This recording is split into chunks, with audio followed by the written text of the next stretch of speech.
Hey, what's up mga kadiskarte? So ngayon mga kadiskarte, meron tayo ditong X70. Ang issue nito mga kadiskarte ay engine light on ito siya. So hindi naman siya nag-overheat. Engine light on lang siya dahil ang sensor niya dito mga kadiskarte yan ay madalas nagkakaproblema. So kaya papalitan natin kasi ang issue ng concern ng customer natin dyan ay engine light on. So yan mga kadiskarte, makikita natin yung hindi gumagamit ng coolant. Yan ang itsura ng kanyang loob ng kanyang thermostat. Yan. So ito naman yung kanyang bago. Siyempre wala pa kasi bago pa. Kaya ugaliin natin lagi na gumamit ng coolant lagi ang ating sasakyan para iwas tayo kalawang sa loob ng ating makina, radiator, at sa iba pang mga daanan ng tubig na mga metal kasi kakalawangin talaga kaagad yan. So ang kanyang location mga kadiskarte, dito lang yan sa likod ng kanyang makina, no?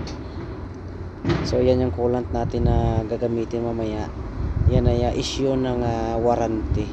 So yan ang yan yung coolant na ginagamit namin. So dito mga kadiskarte, ang kanyang location dito yan sa likod ng kanyang makina sa tabi ng battery. So madali lang yan mga kadiskarte tanggalin, no? 4 na tornilyo lang yan, tsaka hose clamp lang, at tsaka connector ng sensor. So ganoon lang siya kadali. Hindi naman siya ganun kadali gawin mga kadiskarte, pero kung sarili sasakyan mo ay kayang-kaya mo siya gagawin. So ganoon lang siya mga kadiskarte. Paglagay mo dyan, siyempre lagay natin yung 4 na tornilyo dyan.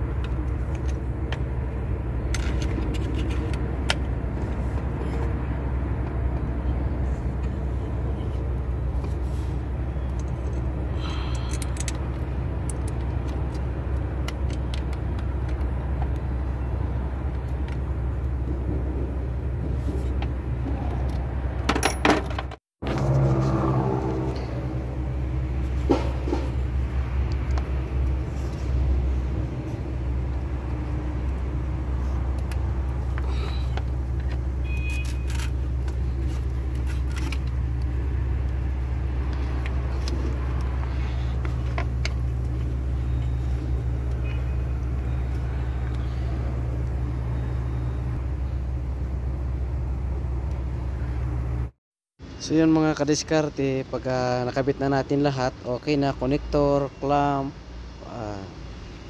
mga tornilyo tamang higpit na. So ibabalik na natin yung kanyang air cleaner housing. So 3 tornilyo lang din yan mga kadiskarte. So make sure nyo lang, lagay nyo lang ng maayos yung mga pipe dyan, yung mga air duct nya, kasi mag-iingay din yan pagka hindi nakalagay ng maayos. So pwesto mo lang ng maayos, lagay yung mga tornilyo, so ayos na yan. So basic lang naman ito na trabaho mga kadiskarte, pero pag hindi mo alam at wala kang idea, so medyo mahihirapan ka. At saka mahal din ang labor pag nagpapalit ka ng mga ganito. So mas maigi na kung alam mo lang naman gagawin, pwede mo nang gagawin yan.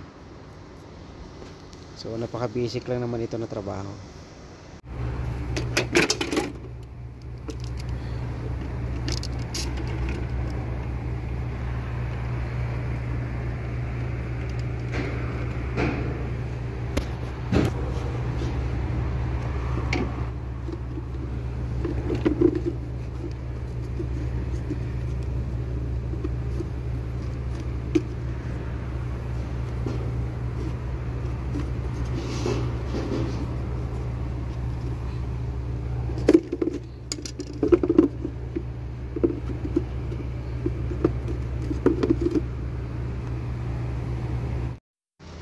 So ayan na, naibalik na natin yung kanyang air cleaner housing. So make sure natin nandyan mga kadiskarte na nahigpitan natin ng maayos yan lahat.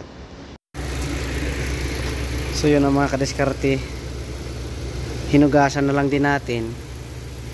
Kawawa naman kasi huwag nabaon na sa putik yung kanyang makina. So yan kinalabasan, yan na yung kanyang coolant. So yan, pandarit pa natin si bababa pa yan mamaya. So naging mukhang makina na yung kanyang makina, kahit hindi naman siya ganun kalinis mga kadiskarte, no? So ito yung mga luma natin. Yan. So ito mga kadiskarte, pag ito'y nag-malfunction na rin itong kanyang sensor dito or kanyang thermostat, nagdi-DTC talaga ito.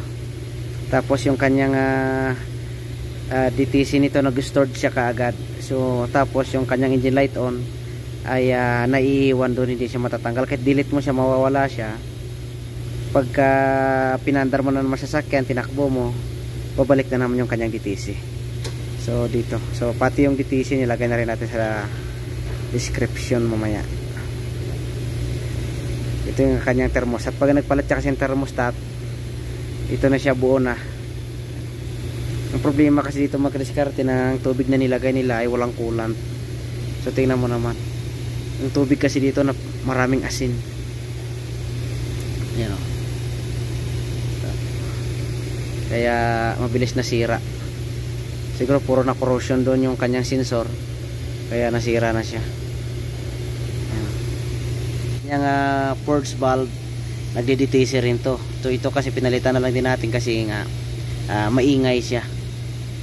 Maingay naman talaga to, pero pag sobrang lakas na ay hindi na rin normal. So may DTC rin to. Pag ito nagka-problema, mag-check engine din yan. Ang tawag dito ay electromagnetic.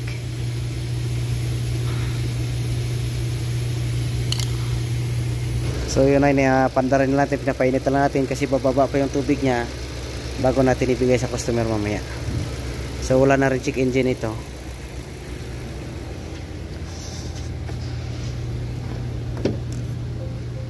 Ayan. So naiwan na lang yung kanyang hangin na lang yun sa gulong. So wala na siyang check engine. So 30,000 kilometer pa lang siya. So yun mga kadiskarte, thank you sa inyong lahat. Maraming salamat sa patuloy nyong suporta sa ating channel. So thank you and God bless everyone.